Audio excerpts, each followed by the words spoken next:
नमस्कार बंधुসকল মই হলো এডি আৰু আপুনি চাই আছে B1 যত পাব ফ্যাশন আৰু গ্ৰুমিং ৰিলেটেড ভিডিও। আজি আমি এই ভিডিওত আলোচনা কৰিম কেনেকৈ আপোনাৰ দাড়ি কেটা জলদি জলদি গ্ৰো কৰিব পাৰে, কেনেকৈ দাড়ি ঘন কৰিব পাৰে, বিয়াৰ্ড কেনেকৈ গ্ৰো কৰিব পাৰে তাৰ বিষয়ে এই ভিডিওত আলোচনা কৰিম। তো বলক ভিডিওটো আৰম্ভ কৰো। তো সৰ্বপ্ৰথম আমি আলোচনা কৰিলো যে মানুহৰ মগজুত এটা ভুল ধাৰণা যে লেজাৰ ইউজ কৰিলে বুলে ভাল দাড়ি গজে, ঘন দাড়ি হয়, দাড়ি কেটা গ্ৰো হয়, কিন্তু এটো এটা ভুল ধাৰণা। লেজাৰ ইউজ কৰিলে কি হয় আজি মই আপোনাক জনাম। তো লেজাৰ ইউজ কৰাৰ ফলত কি হয়, আমাৰ যে দাড়ি হোৱাৰ এইবিলাক যে সৰু দাড়ি ওলায়, তো দাড়ি ওলোৱাৰ সময়ত আমাৰ সৰু সৰু বিন্দা থাকে যাক কোৱা হয় হেয়াৰ ফলিকুলাৰ প'ৰ্স। তো সেইবিলাক বিন্দাবিলাক ডাঙৰ হৈ যায়। তো লেজাৰ আপুনি যেতিয়া ইউজ কৰিব তেতিয়া বিন্দাবিলাক ডাঙৰ হৈ যাব। ডাঙৰ হৈ যোৱাৰ ফলত কি হয়, আমাৰ যোনবিলাক পাতল চুলি থাকে দাড়িত, সেই পাতল চুলিবিলাক মোটা হৈ যায়। বাস ইমানখিনি ইয়াৰ কাম। যদি আপুনি বেছি ইউজ কৰে তেতিয়া কি চাব নহয়, মানুহৰ কিছুমান সেভ কৰিলে তাৰ পিছত বিন্দা কেটা কলা কলা বিন্দা দেখা পোৱা যায়। তো বেছি যদি আপুনি লেজাৰ ইউজ কৰে তেনেকা দেখা পোৱা যায় আৰু দেখাত বেয়া লাগে।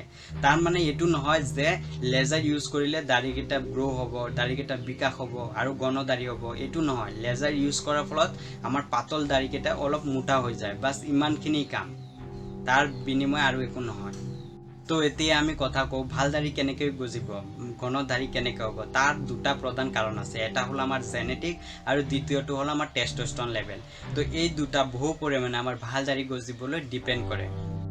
তো প্ৰথমতে জেনেটিকৰ বিষয়ে জানিলো। তো জেনেটিক কি, কিছুমানে হয়তো জেনেটিকৰ বিষয়ে জানে কিন্তু যদি নাজানে চিন্তা নকৰিব। জেনেটিক হ'ল আমাৰ মা দেউতাৰ পৰা যোনবিলাক আমি গুণ পাওঁ সেইবিলাকক কোৱা হয় জেনেটিক।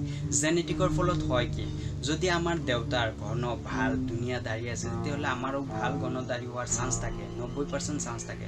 আৰু যদি আমাৰ দেউতাৰ পাতল দাড়ি আছে তেতিয়াহ'লে আমাৰো পাতল দাড়ি হোৱাৰ 90% চান্স থাকে। এটো 100% শিওৰ নহয়, কেতিয়াবা তাৰ বিপৰীত হৈ যায়। কিন্তু ভাল দাড়ি হোৱাৰ লগত জেনেটিকৰ সম্পৰ্ক 90% আছে।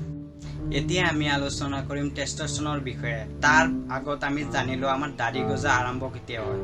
যেতিয়া আমাৰ কৈশোৰকাল অৱস্থা থাকে তেতিয়া আমাৰ দাড়ি গজা আৰম্ভ হয়। যেতিয়া মানে আমাৰ বয়স 14 পৰা 18 বছৰৰ ভিতৰতে আমাৰ দাড়ি গজা আৰম্ভ হয়।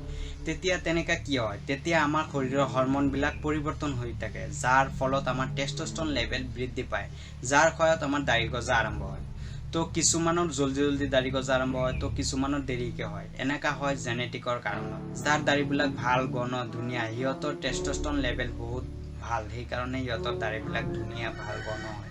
আৰু টেষ্টষ্টেৰনৰ কাম কি, টেষ্টষ্টেৰনৰ কাম হ'ল আমাৰ শৰীৰৰ অংগ পতংগবোৰ বিকাশ কৰাত সহায় কৰে। তো আমাৰ শৰীৰত যেহেতু অংগ পতংগবোৰ বিকাশ কৰাত সহায় কৰে, সেইকাৰণে আমাৰ দাড়ি গজাটো টেষ্টষ্টেৰন লেভেলে বহু পৰিমাণে সহায় কৰে। এতিয়া বিয়াৰ্ড কেটা কেনেকৈ গ্ৰো হ'ব, ঘন বিয়াৰ্ড কেটা কেনেকৈ কৰিব পাৰিব আপুনি। যদি আপুনি বিচাৰে আপোনাৰ দাড়ি কেটা ঘন ধুনীয়া হ'বৰ কাৰণে তেতিয়াহ'লে আপুনি কি কৰিব লাগিব, আপুনি যেতিয়া দাড়ি কেটা দীঘল হৈ আছে তেতিয়া আপোনাৰ দাড়ি কেটা দীঘল হ'বলৈ দিব লাগিব। তো কিছুমান মানুহে কি কৰে, দাড়ি কেটা দীঘল হৈ থাকিলে দেখাত বেয়া লাগে বুলি দাড়ি কেটা কাটি দিয়ে, শেভ কৰি দিয়ে। কিন্তু এনেকা কৰিব নালাগে, দাড়ি কেটাক ফ্ৰীডম দিব লাগে। যেতিয়া দীঘল হৈ যায়, পুৰা দীঘল হৈ যোৱাৰ পিছত আপুনি মেচিনেৰে ট্ৰিম কৰি ল'ব, ট্ৰিম কৰি ধুনীয়াকৈ কাটিং কৰি ল'ব। তো কাটিং কৰি লোৱাৰ পিছত কি হ'ব, অটোমেটিকলি আমাৰ দাড়ি কেটা গ্ৰো হ'বলৈ আৰম্ভ হৈ যাব। তৃতীয়তে আমাৰ ভাল দাড়ি হোৱাৰ কাৰণে অতি প্ৰয়োজন আমাৰ আহাৰটো আমাৰ সঠিক হ'ব লাগিব। আহাৰটো আমাৰ সঠিক সময়ত খাব লাগিব, সঠিক মতে খাব লাগিব। তো আহাৰৰ লগত দাড়িৰ কি সম্পৰ্ক, যদি আপুনি আহাৰটো ভাল কৰে তেতিয়াহ'লে আপোনাৰ টেষ্টষ্টেৰন লেভেলটো ভাল হ'ব। আৰু যদি টেষ্টষ্টেৰন লেভেল ভাল হয় তেতিয়াহ'লে আপোনাৰ দাড়ি কেটাও ভালদৰে গজিব আৰম্ভ হ'ব। সেইকাৰণে আহাৰটো অতি আৱশ্যক।